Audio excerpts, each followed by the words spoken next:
Oh, g'day, mate. 40 here. So I thought we'd talk about Jews in the American Academy, particularly in the Department of English Literature. So apparently that department was dominated by Anglo-Saxon Protestant men until the early 1930s. Then Roman Catholic men started to come in. I think we had our first Jewish professor of English literature was Lionel Trilling, Columbia University in 1940s.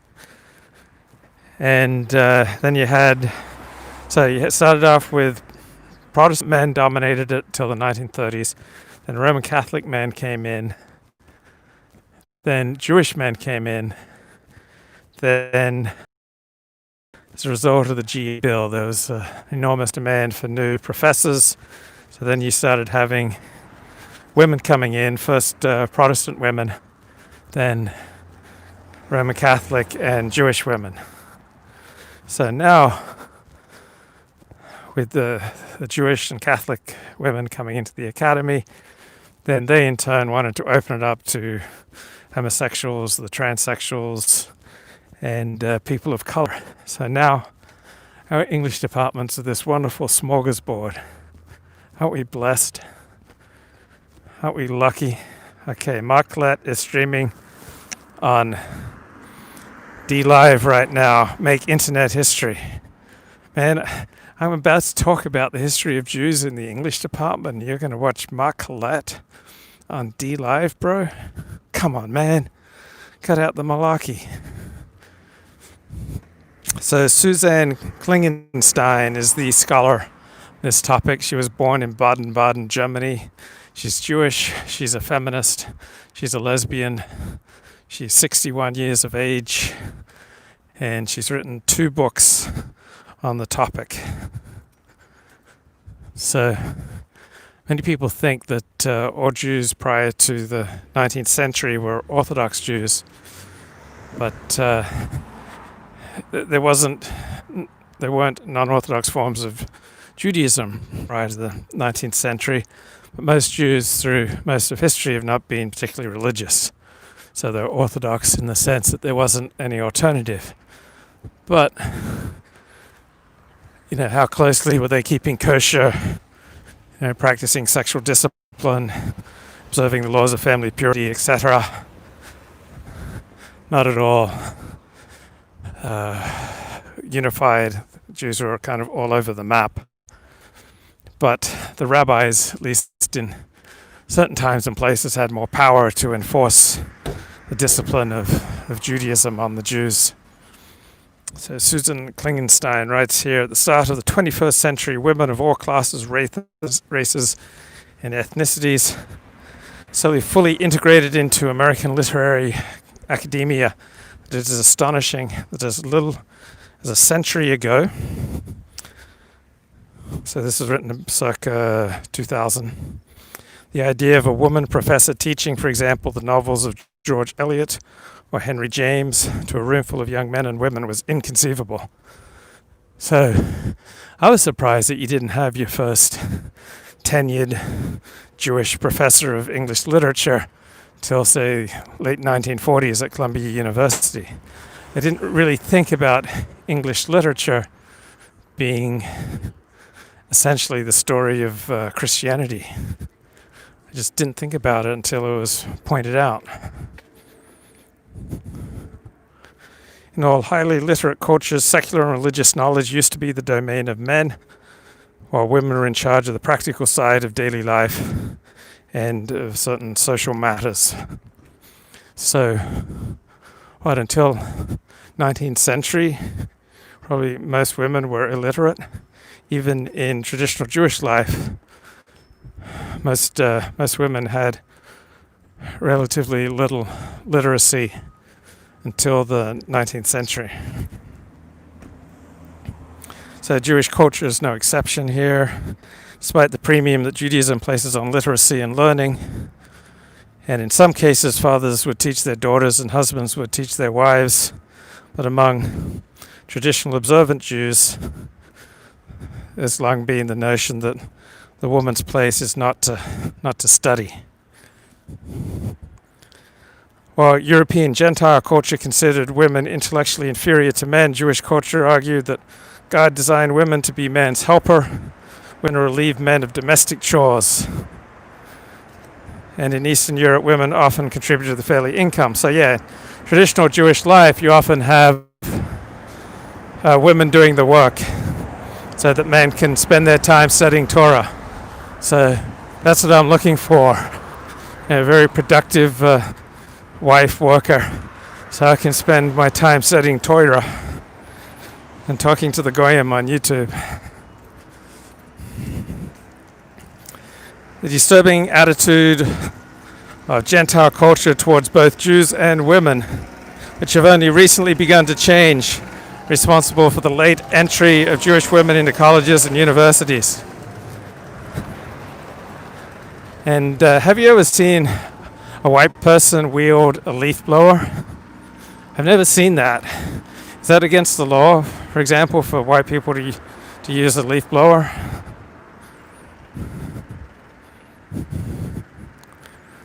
For Jewish women who sought admission to institutions of higher learning, became the first female Jewish humanities professors. I mean, these people are like, Armstrong, that bloke who landed on the moon. Right, the first Jewish professors of female Jewish professors of English literature. I mean, they were like the Sputnik. They were like first men who landed on the moon. I mean, these are really serious pioneers here.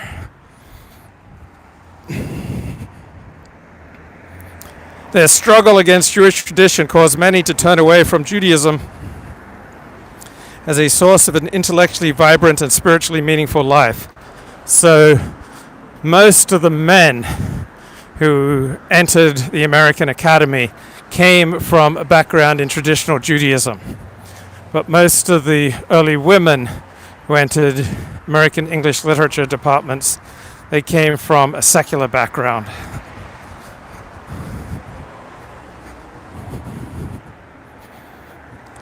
And here's some photos of some of these wonderful pioneers of Jewish professors of the humanities. Inspiring. Okay, I think we can make it here. We can make it if we try. First generation of Jewish women professors, especially those in the field of literature, consisted of militantly secular women from a variety of Jewish social backgrounds, from the labor movement. They were socialists, they were Yiddishists, they were Zionists, they were immigrants, and they were mercantile. They had two things in common: a love of Western literature and an ignorance of the Jewish intellectual tradition, its major texts, authors, and debates. So the Jewish men who first entered the American Academy generally came from traditional Jewish background. Jewish women who first entered the American Academy a generation later usually came from a secular background with little knowledge of Jewish text. While many Jewish women in literary academia were familiar with the most popular rituals and teachings, none had been educated to locate the specific practices of Jewish observance within the framework of an intense and ongoing intellectual discussion spanning millennia. Discussion carried on until at least recently exclusively by men. So if you were to list the 1,000 most influential rabbis of all time, all of them would be men. If you were to list the most important 100 rabbis of the 20th century, all of them would be men. If you were to list the top 1,000 Talmud scholars of all time, all of them would be men. If you were to list the top 100 Talmud scholars alive today, all of them would be men. Ignorance of Judaism's intellectual underpinnings. Yeah, if you were to list the most important porn stars of all time, say the the top 20 male porn stars of all time, probably 50% would be Jewish. If you were to list the top 20 female porn stars of all time, maybe 5% would be Jewish.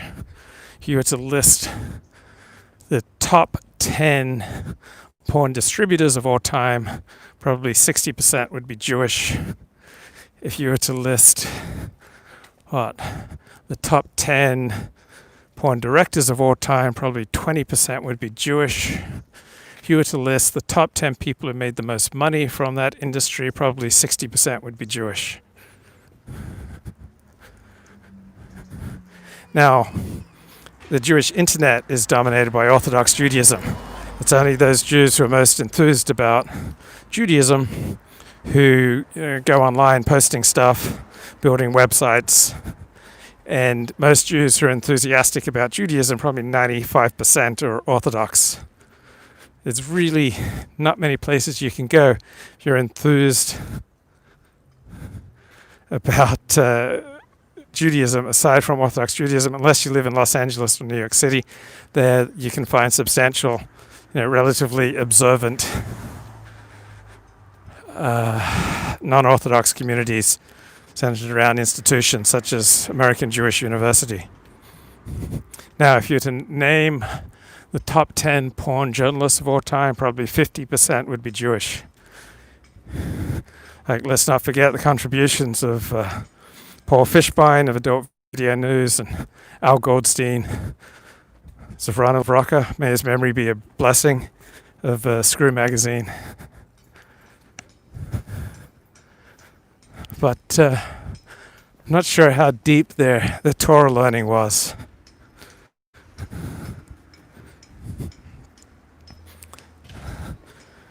All right.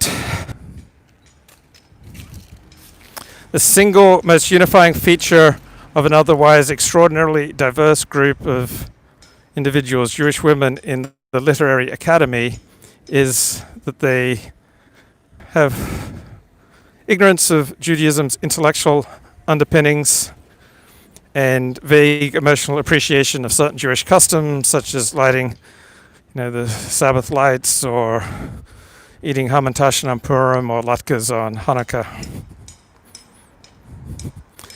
The integration of women into the Literary Academy is more closely linked to the history of women than to the history of Jews in American universities.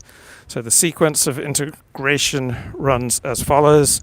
White Protestant men of Anglo-Saxon descent gradually accepted Catholic men before accepting Jewish men as colleagues and instructors of Jewish literature. Jewish men were ready to open the academy further by hiring women. And then they brought in the women, and they said, we need more professors of color and homosexuals. And so now we've got the wonderful smorgasbord that makes up the typical university English department. Aren't we blessed? Now, shockingly, the history of Jews in the American Academy shows significant gender bias. There's nothing that gets me more upset than gender bias. Okay, let me be a good citizen. Okay, there I go, up with the mask. I have never eaten in a Chinese restaurant on Christmas. I don't like Chinese food. So that part of my conversion didn't take. But I did, upon converting to Judaism, I got this wonderful money lending kit. So anyone who needs a mortgage or a refi, Anglo-Saxon Protestants have been Judeophilic since the days of Martin Luther, says the chat. Okay. Good citizen here. So Jewish men entered the academy in the 1920s and 1930s in America, and Jewish women entered in the 1950s and 60s. Till the early 1930s, white Protestant men dominated the study of literature. Throughout the 1920s and 30s, there were a few white Protestant women who struggled into the field, and they achieved full professorships by World War II. As their male colleagues were drafted into the army, Same time, a handful of Jewish men finishing their dissertations in English literature during World War II. These Jewish scholars secured jobs at top schools during the late 1930s. Their appointments were due to special circumstances. Okay, let me catch up on the chat. Luke, what's your most coveted celebrity encounter or encounters? Okay. The first one I remember was Mike Adamle. Do you remember him? He used to co-host the NFL pregame and halftime show with Bryant Gumbel in the late 1970s, early 1980s. He's a former Chicago Bears running back, and he was a Chicago sportscaster. And he used to co-host with Bryant Gumbel, and he'd provide the live cut-in updates. So I met Mike Adamle at SeaWorld circa May 1980. I was like 14 years of age, and like this guy was on national TV. Like he provided all the updates and the analysis. He gave me like 20 minutes of his time. He was like such a mensch. Like NBC was filming some event at SeaWorld, and I wanted to become a sportscaster when I grew up. He was just really nice. He was just total mensch. Gave me some tips on how to become a sportscaster, and gave me a ton of encouragement. I mean, he didn't exactly say, "Oh, son, you'll become a great YouTube live streamer one day," but nearly said that. This is 1980. And then I didn't want to take up too much of his time. I took up like 20 minutes. And then I ran into him in the men's room. And we kind of carried on the conversation a little bit. So Mike Adamle. My sister got me Roger Staubach's autograph.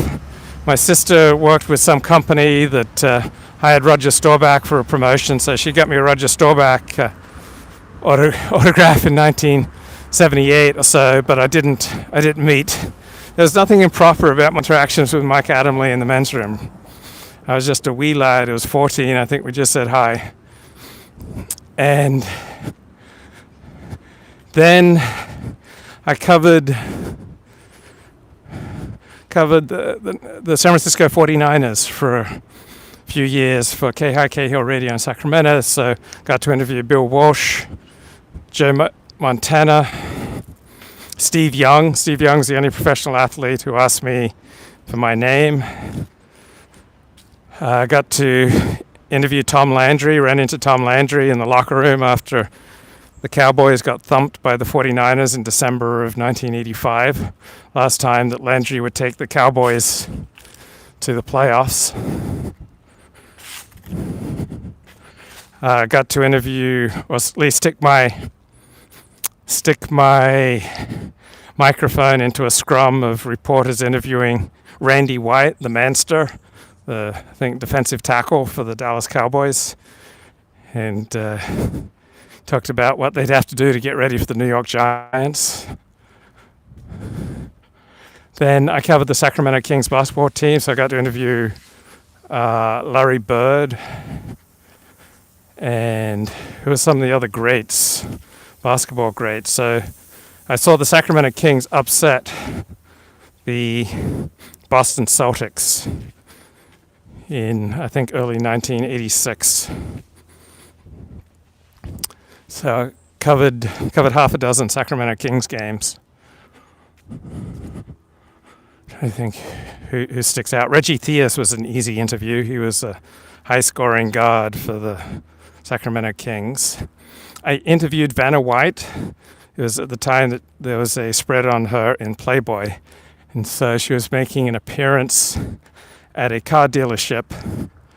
And so we had to interview her in front of a crowd, and they told us that she'd end the interview if we asked her about Playboy. Okay, I arrived in America when I was 11, so 1977.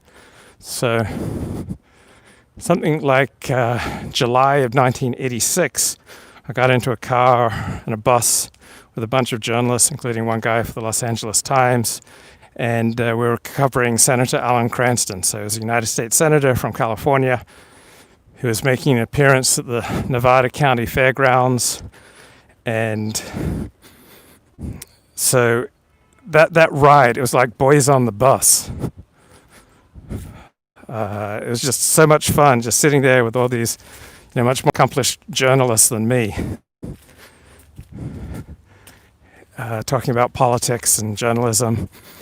And it was a memorable event for like other journalists in the conversation. It wasn't just me who had such a great time, as we were riding around covering these political candidates, mainly Senator Alan Cranston. I remember he gave a speech, and then as he walked off, he like shook my hand or put his arm around me, and even though I didn't share his politics, I felt kind of compelled to either say something nice or to be friendly in some way. Interviewed over the phone Mike Antonovich, who was running for Senate for the Republican candidacy, also in 1986. He was a Los Angeles County supervisor. I remember running into Dean Baquet, who's now the editor of the New York Times. So I ran into him at a Los Angeles Press Club event, and he knew me. Like, he recognized me, he knew what I did. And someone told him, "Oh, you should hire Luke Ford to write a gossip column for you." And he kind of gave a little laugh, said something like, "I'd be too dangerous."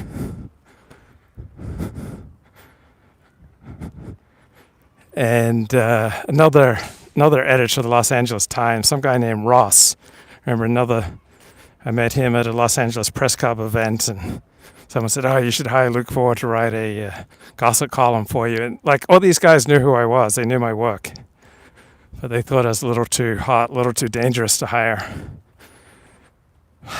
So who'd be the other big names that I've interviewed? Tom Sizemore, interviewed Tom Sizemore, the actor.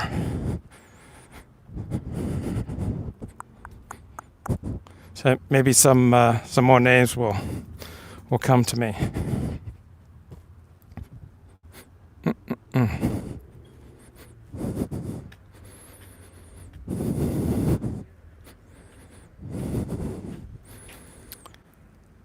All right, so we had this influx of Jews and then women into the academy in the late 1940s, early 1950s to fill the demand created by the GI Bill.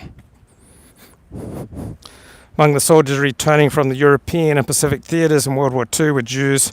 Started college in the late 1930s or in the 1940s. They became interested in literature. They graduated without much hope of having an academic career. And they got drafted into the Army or Navy.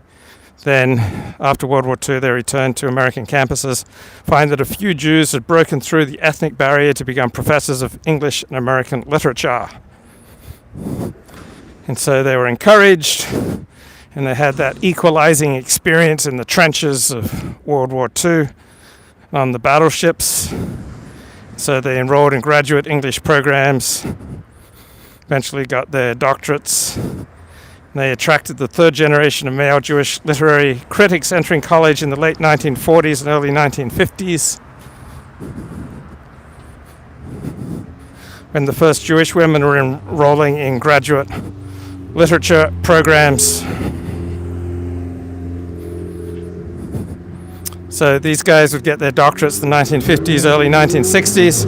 They were able to get jobs without much effort. That's how Jerry Lewis and Dean Martin broke out. They were 4S, so they scooped up work while their peers went to war.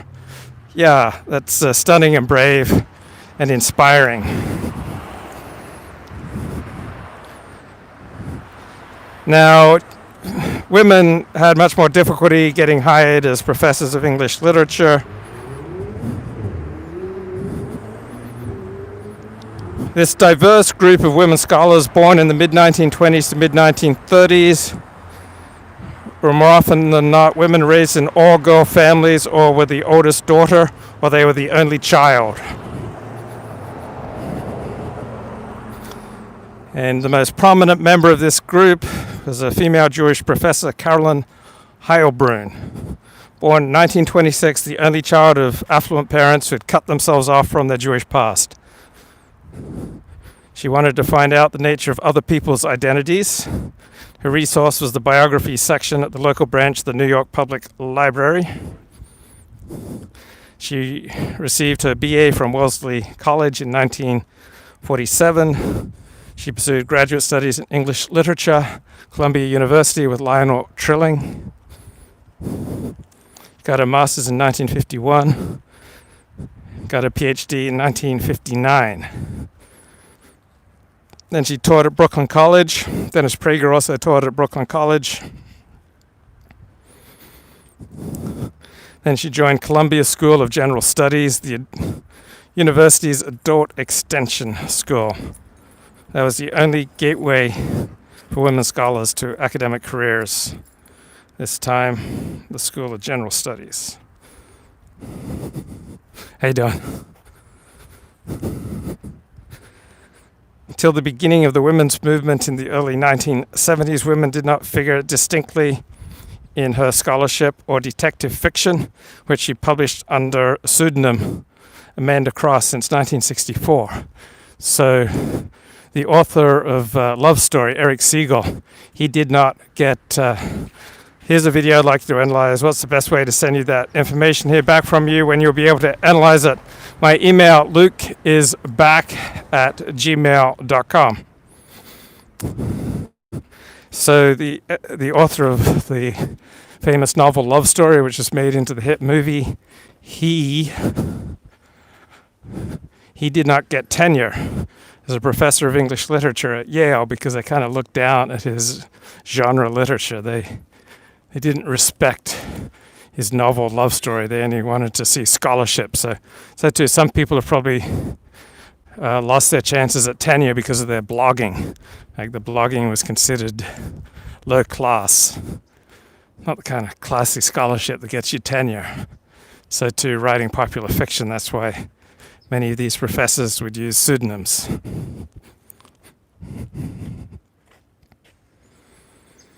Feminism enabled Carolyn Heilbrunn to analyze and name the problems she'd faced through her career at Columbia. Isn't that wonderful that they're able to get in touch with their feelings, to let us know the problems that they faced? Because too often women have just been reticent about sharing their feelings with us, sharing with us how they've suffered and how they've been discriminated against. But now, thank God, with the women's movement, they finally felt free to let us know everything that they were feeling and experiencing. Finally, they got the strength to air their complaints. And that has been such a blessing. Sure, we all agree on that. So she discovers feminism, and it empowers her. Her insights transformed her literary criticism. Isn't that wonderful? She was able to get in touch with her feelings. Her feminism gave her the power to get in touch with her feelings and then use that in her scholarship to let us all know what it was like to suffer slights, slings and arrows, how this was the fault of the patriarchy. So she's able to analyze and name the problem. Guess what the problem was?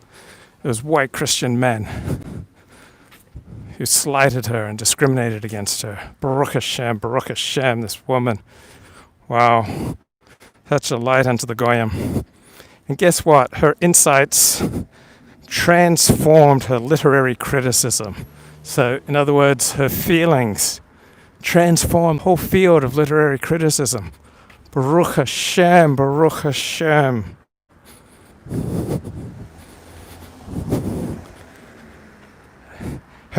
Her insights and feelings, they also transformed her mystery novels. Baruch Hashem.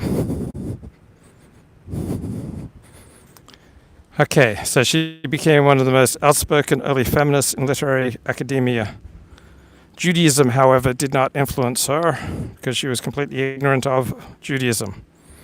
Nor did Jewishness have a place in her writings. What a loss.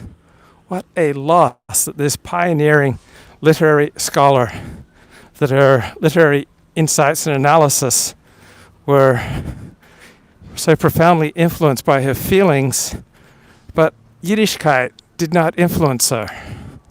Judaism did not influence her. The teachings of the Talmud did not influence her. All that influenced her were her feelings and her feminism. What a loss to Yiddishkeit. What a loss to the Goyim as well. For Carol Kestner, however, Carolyn Heilbruns Jr. by 6 years, Jews had always been as important as women. Baruch Hashem, Baruch Hashem. Born into modest social circumstances in Jewish Brooklyn, Kestner's role models were firmly anchored in Jewish culture. Baruch Hashem. Her American-born athletic father raised his 2 daughters like sons in every respect except in Judaism. She did not pursue her Jewish education and abandoned observance. I could not go to an Orthodox shul because the fact that it was not egalitarian turned me off, so that men and women prayed separately. That just turned her off. It gave her bad feelings. You wouldn't want women to do anything that made them feel bad, would you? I mean, what kind of pig are you? What kind of brute are you? What kind of beast are you? You know, what kind of unfeeling patriarchal man are you? I simply could not deal with my father's "don't rip the paper on Shabbos, God will punish you." So she did not like the idea of standards and rules and tradition that wasn't perfectly egalitarian. So I hope she got in touch with her feelings. She found Reform Judaism horrendously attenuated. So Orthodox Judaism put her right off because it was not egalitarian and there were standards and rules that did not make sense to her. Yeah, the Mechitza just got 10 feet higher. But on the other hand, Reform Judaism, which has virtually no rules and no standards, it was too attenuated. Come on, you don't want to do something that feels attenuated, do you?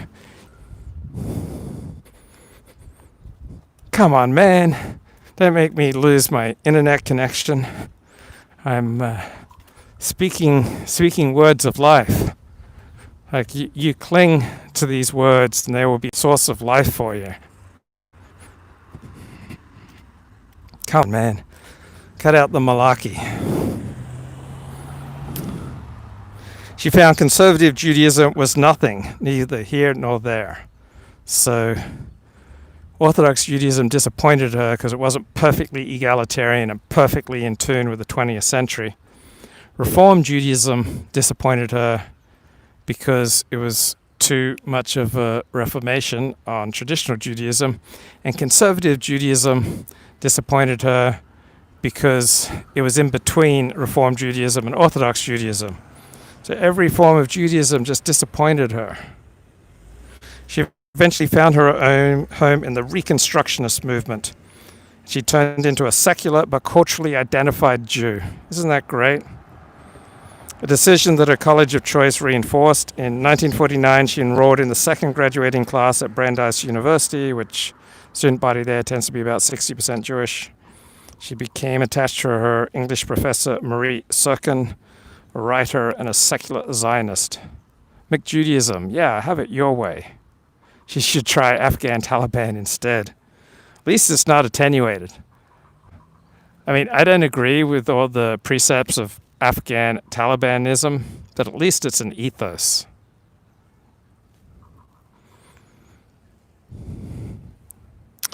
Carol Kestner's efforts at transforming literary research into cultural rootedness were duplicated by other women born during the 1930s who published their first books on Jewish American literature during the 1970s. Who can forget the pioneering efforts? Such amazing scholars as Evelyn Avery, Dorothy Billick, Sarah Blaker Cohen, S. Lillian Kramer, Ellen Schiff, and Anne Shapiro. None of these scholars, however, was able to get a position at an Ivy League, Seven Sisters, or similarly prestigious school. And you know why? Because of patriarchal hateful white male Christian privilege holding down these pioneering female feminist Jewish scholars. Well, apparently they were denied entry into the Ivy Leagues, the Seven Sisters, and other prestigious schools because they'd been dabbling in parochial or ethnic research. Come on, man, cut out that malarkey. If you wanted to get tenure, this is how restrictive things were in the 1970s. You're supposed to demonstrate intellectual seriousness pursuing mainstream scholarship in the Western literary canon. Come on, man, cut out that malarkey. What's all this thing about mainstream scholarship in the Western literary canon? It's like if you released a rap album, apparently that was not going to get you tenure at an Ivy League university. I mean, you're supposed to pursue mainstream scholarship in the Western literary canon if you want to get tenure at an elite American university's English department. Come on, man, cut out that malarkey. Thank God Barbara Herrnstein Smith rose to the top of literary academia during the 1980s. She was born in 1932, raised in the Bronx. She believed, even as a little girl, that her destiny was going to be one of autonomy and intellectuality. Which street is more malarkey, Pico or Robertson? Yeah, Luke's sarcastic tone reveals worrying Goyish individuality. Okay, so this Sheila, Barbara Herrnstein Smith, she realized that her destiny was going to be one of autonomy and intellectuality. Man, I should put that on my J-Swipe. Looking for a Sheila who seeks a destiny of autonomy and intellectuality. Can you think of anything that's hotter than that? Good old autonomy, right? Isn't that what every man wants in a Sheila? Someone who's like really into autonomy? I mean, yeah, don't wash the dirty laundry in public, guy. Right? I mean, come on, is there anything hotter than a woman who's into her autonomy? I mean, I think you can really build a family around that. And she was going to be into her intellectuality. I mean, what a beautiful way with words that Sheila's got. I mean, intellectuality, is there any hotter, smoother, swifter, silkier term than intellectuality? The age of 14, she enrolled at Hunter High School in Manhattan, then largely Jewish and famous for accepting only the smartest girls. Ooh, this sounds like discrimination by IQ. Surely this is not compatible with the Torah and egalitarianism. She went on to City College where she met Richard Herrnstein. Wow, is that Richard Herrnstein who wrote The Bell Curve? Married in 1951, she followed her husband to Harvard a year later. Well, this is the Sheila married to Richard Herrnstein, co-author of The Bell Curve.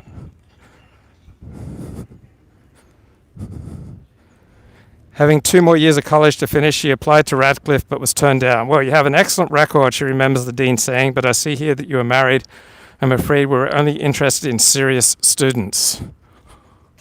Oh, that hateful discrimination that she suffered. She applied to Brandeis University, founded in 1948 by secular Jews, represented to her a ferocious, ambitious, unapologetic intellectuality. Wow, this Sheila loves the word intellectuality.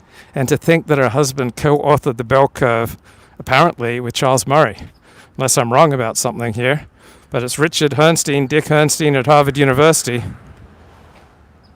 Oh, no, it was Richard Herrnstein VIII. Hunter High School, Radcliffe College cultivated the idea of the mellow, elegant, feminine intellectual. Oh, we can't have any of that, mate.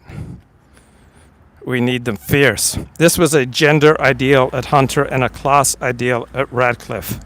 The ideal woman at Brandeis was irreverent, pioneering, and exuberant, the exact opposite. Thank God for Brandeis University, guys. It nurtured the irreverent, the pioneering, and the exuberant. Now, where would we be without our irreverent, pioneering, exuberant Jewish feminists? I would not want to live in a world without irreverent, pioneering, exuberant Jewish feminists who are really into their autonomy and intellectuality. It's beautiful, beautiful, beautiful. Faculty and students at Brandeis reveled in displays of brilliance to a degree that Radcliffe and Hunter would have considered crude. My God, we don't want intellectuality that's crude, do we? Brash and fierce. That's how I like my women, all into their autonomy, intellectuality, and sassy. Let's not forget sassy, mates. At Brandeis, I could be an intellectual. Isn't that wonderful? For Barbara Herrnstein Smith, that at Brandeis University, she could be an intellectual. That's wonderful. The man couldn't get her down. Thank God. And as a woman, I didn't feel I had to apologize for being smart or hide it. I could be everything I was without worrying. Baruch Hashem. She enjoyed her teachers, among them Irving Howe, Philip Rove, and J.V. Cunningham, who were contentious, rudely charming, and determinedly plebeian. Jewishness, which Hunter High School and Radcliffe worked hard to ignore in their sizable Jewish student body, stopped being an uncomfortable issue for Smith. You like kooky? Want a woman who can dish it out but can't take it.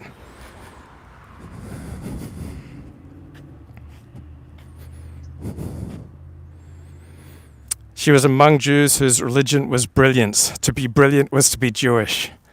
Ooh, don't let the goyim hear that. Hi, Ollie. Petite, dark-eyed, kooky brunette. So her religion was brilliance. And to be brilliant was to be Jewish. Sounds a little discriminatory, but it's true. Just want you to know, everyone who's watching now, I bless you that you be honorary Jews. Oh, g'day, Polish Olivia. Blessings, mega blessings to our based Polish audience. And full-bodied. Yes, sassy, full-bodied, and into their intellectuality. Barbara Herrnstein Smith graduated from Brandeis with her undergrad in 1954. She earned a master's degree in 1955, specializing in Renaissance poetry. And in 1962, just before finishing her doctorate, she got a job at Bennington College, another irreverent, iconoclastic institution that served her well. Baruch Hashem, divorced, remarried, and divorced again. I wonder if her fervent devotion to autonomy and intellectuality. Oh my God, I learned about Hitler in school today. I was intrigued. Oh, disavow. Disavow. Bad man, bad man.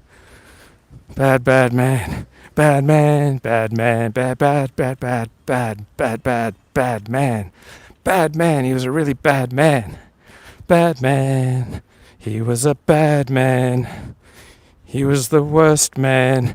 He was the most evil man who ever existed. Bad man, but smart in the way he did things. Oh, disavow, disavow.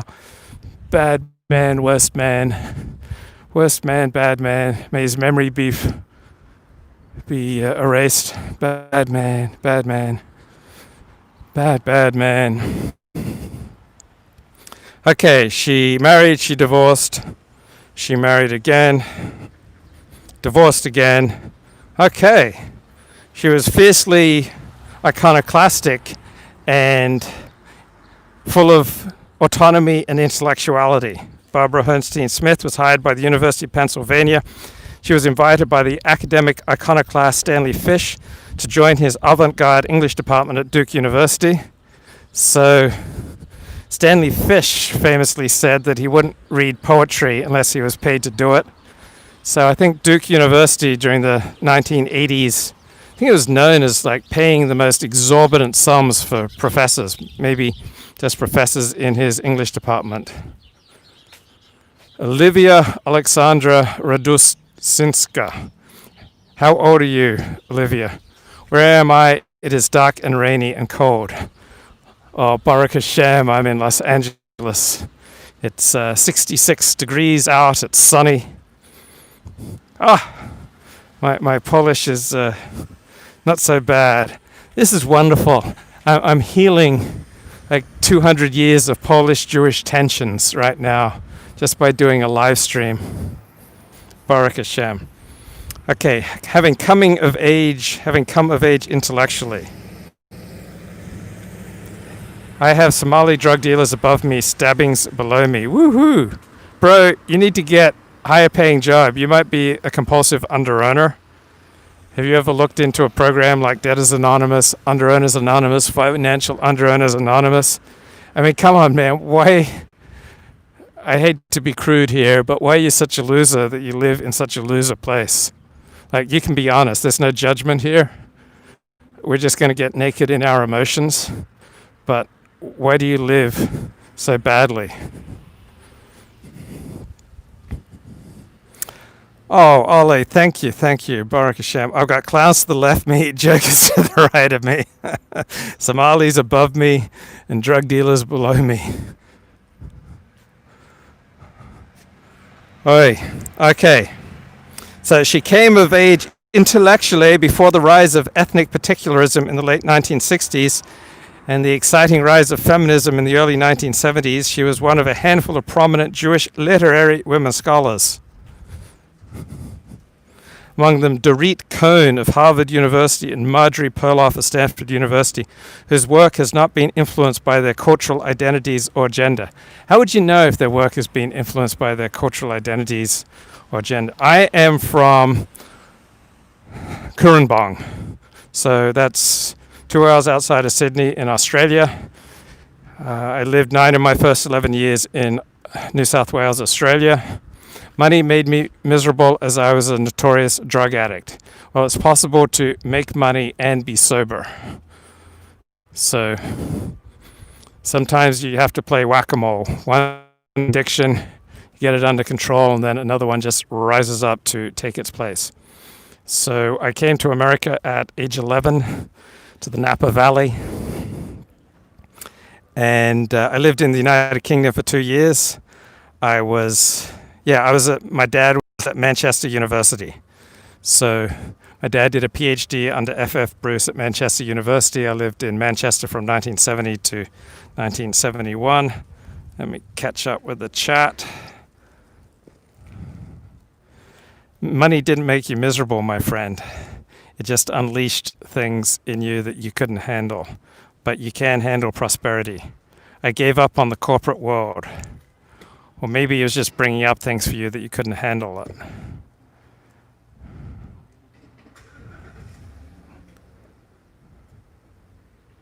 Where I am, it is dark and rainy and cold, but I have peace. Thank God.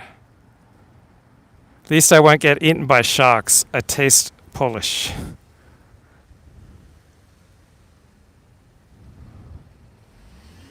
UK is great, man. UK is not a hole. Live in Chester. UK is awesome, man. When I was in the United Kingdom, I was last in England in 2005, and I spent a day touring around Cambridge University. I spent a day walking around Oxford University. I spent a Shabbat in the Jewish community of Golders Green. I spent 24 hours in Paris. In Poland, they are fighting for women's rights for abortions, not something I'm really into. So my friend flew me over. He was a fan of my blog. So he flew me over, and he lived in the same apartment. Who's the famous playwright? English playwright. We're in the same apartment as him.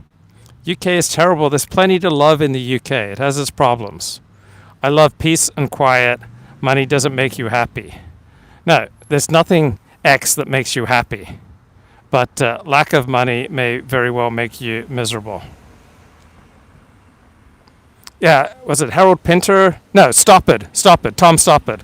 So my mate lived in the same same condominium complex as Tom Stoppard. So he lived less than a mile from Parliament House and Big Ben. Okay, let's go back here to the wonderful world of... Oh no! Oh no, did I just lose? Oh, here we go. Thought I lost the page. All right.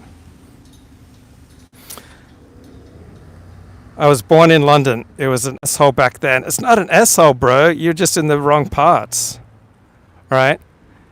The problem isn't that nice things are too expensive. The problem is that you can't afford it. Poverty keeps me healthy. No, bro.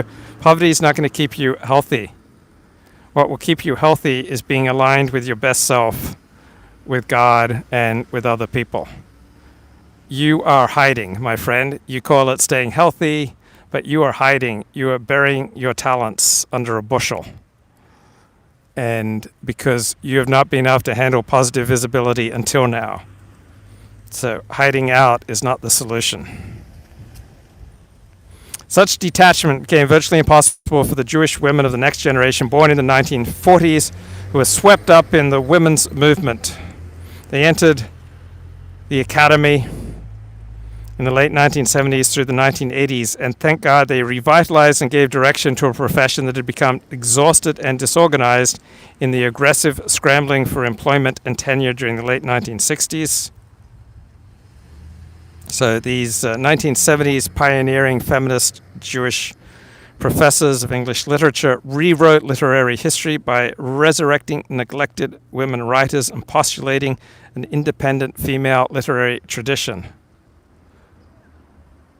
So, we're talking about such epic works as Communities of Women, An Idea in Fiction. Who can forget that 1978 book? Or Women's Fiction, A Guide to Novels by and about women in America, also 1978. Shakespeare's Sisters, Feminist Essays on Women Poets, 1975. And A Literature of Their Own, British Women Novelists from Bronte to Lessing, 1977. Have you read any of those classic works? All right, let me catch up here with the chat.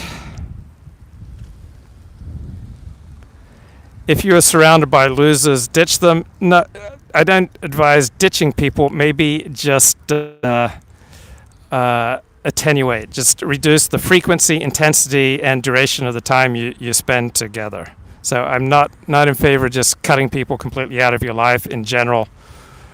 Making dramatic splits from people. Don't think that's a good idea. Why all the kinetic streams? Because it's just so beautiful out, and I get a lot more ideas when I'm walking. I become a lot more creative when I'm walking.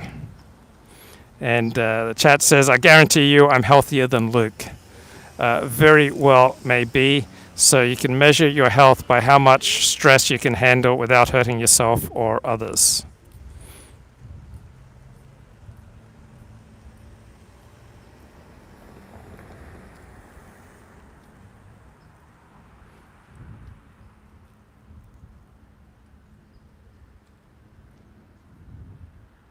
All right, let's go back to this exciting world of female Jewish feminist scholars in English literature. As women scholars became more established, smaller groups began to crystallize that were interested in particular aspects of women's identity, such as class, race, ethnicity, and sexual preference. Isn't that great? Since the 1980s, since the 1970s, the Academy, particularly in the social sciences and the humanities, has come to see the world through the prism of race, gender, class. But, only the acceptable prisms in those categories. So we no longer have real scholarship as much on the mainstream Western canon. Now we just have a fixation on class, oppressed races, ethnicity, and sexual preferences. What is remarkable about these subgroups is that the closer their members were to the center of academic power, the less they identified themselves as Jews or made Jews their topic of study.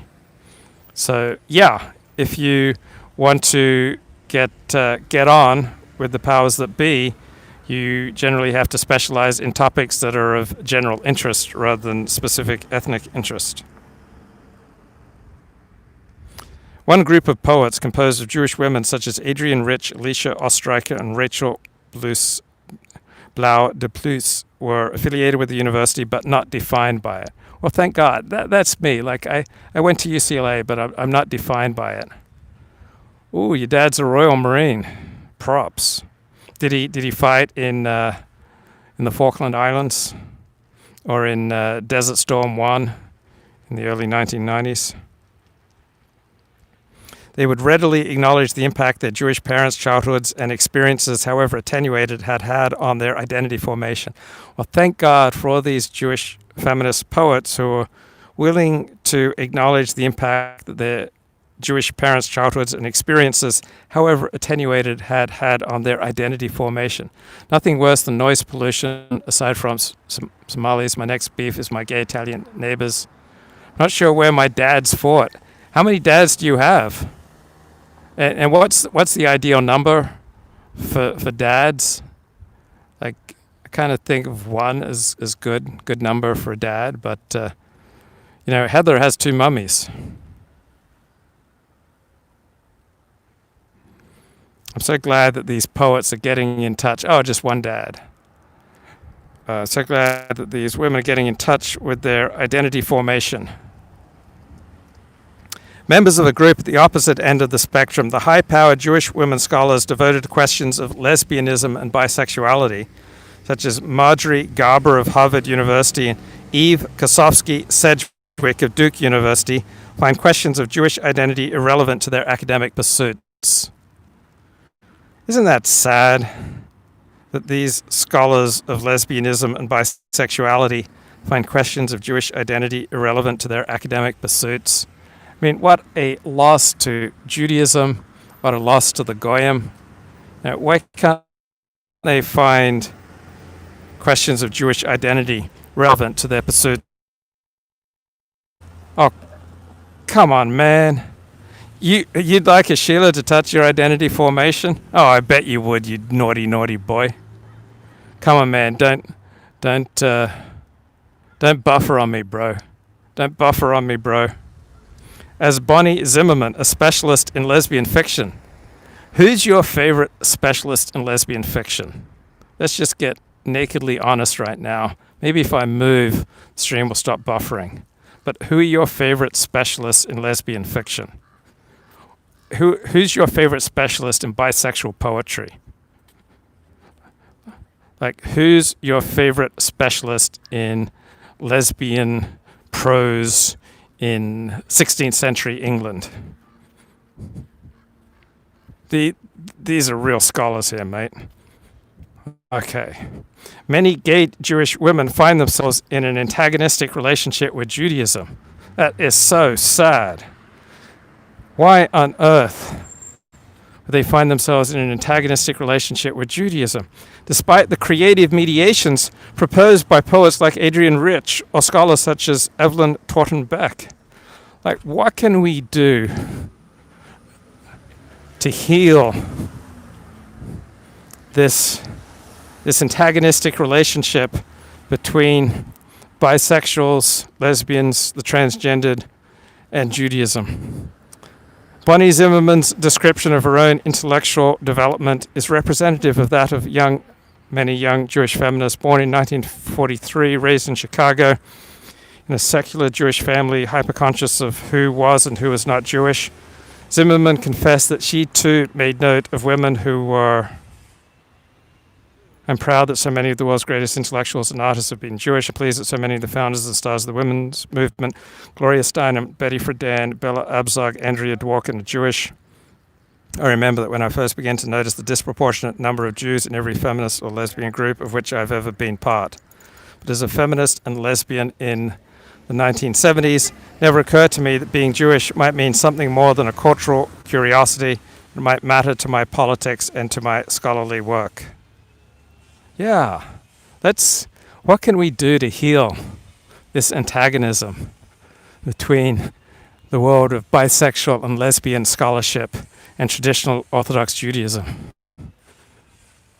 Come on, stop buffering on me, bro. I'm trying to heal here. While Judaism in the abstract was not an issue for the early feminists, its social and cultural remains became the focal point of personal antagonism. As Bonnie Zimmerman attests, she attests here. To me, brought up in a strongly cultural but not religious Jewish family, Judaism represented the ties that bound me to family, the traditional role of women, compulsory heterosexuality. Stop buffering on me, bro. Is there anything worse than compulsory heterosexuality and the structure of patriarchy? I had become a feminist and embraced my lesbianism to break those ties and establish my own adult identity. Judaism reeked of the past, of childhood, of strangling bonds and expectations. Judaism represented the secondary status of women. Man, this is breaking my heart.